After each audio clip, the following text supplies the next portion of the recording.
Le royaume marocain est l'une des plus vieilles monarchies du monde. Je crois que c'est la seconde après celle du Japon.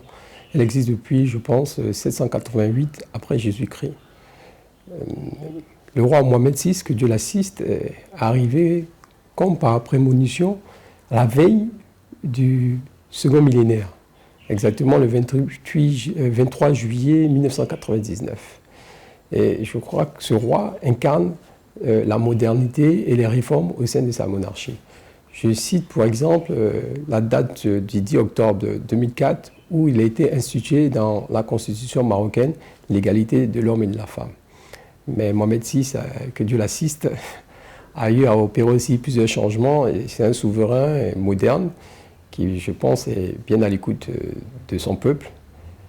On prend encore un autre exemple, en 2018, lors des manifestations, il a su juguler la grogne populaire en essayant d'apporter des réformes pour démocratiser un peu plus leur gouvernement. Je pense que c'est une des puissances africaines qui s'est le plus orientée vers le rapport sud-sud.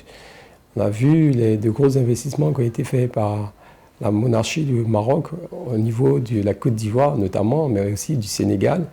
Et cette nouvelle orientation de partenariat indique bien l'esprit ouvert du roi Mohamed VI, que Dieu l'assiste.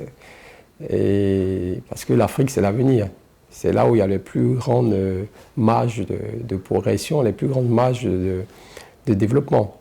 Donc je pense que c'est une approche très visionnaire de sa part. On peut considérer que les monarchies sont des systèmes de gouvernance un peu plus stables.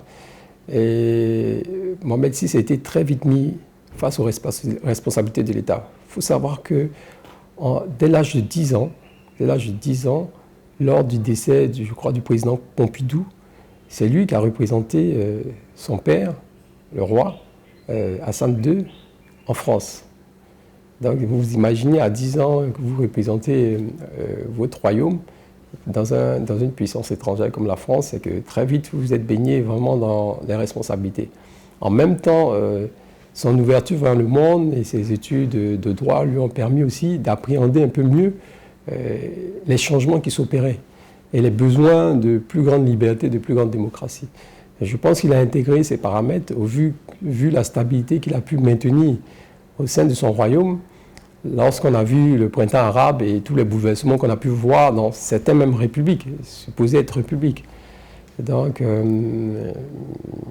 ce que je peux dire, je pense que c'est un homme qui est éclairé, qui est visionnaire et qui a une bonne compréhension des nouveaux enjeux.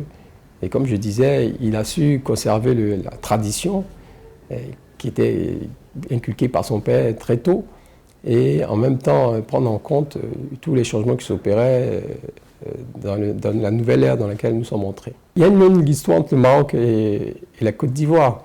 Des dires d'un ancien, quand Hassan II est venu en Côte d'Ivoire dans les années 70 et il a vu l'autoroute du Nord, il était impressionné. Nous, on avait déjà environ 130 km d'autoroute.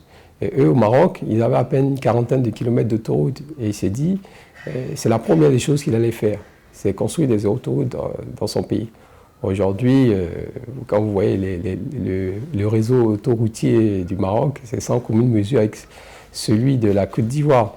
Donc déjà, Hassan II s'est inspiré de notre père de la nation, le président Félix Houphouët-Boigny, et je pense que Mohamed VI s'inscrit dans cette veine. Et donc on a vraiment une longue relation de partenariat et d'amitié qui existe entre les deux pays. Hassan II, son père était très ami à Houphouët-Boigny, et je pense qu'aujourd'hui, le roi Mohamed VI, que Dieu l'assiste, est en bon terme avec notre président, le président Alassane Ouattara. Donc, au nom des populations de Zunwa et de mes compatriotes ivoiriens en général, nous souhaitons une très belle fête du trône au souverain Mohamed VI et que Dieu l'assiste.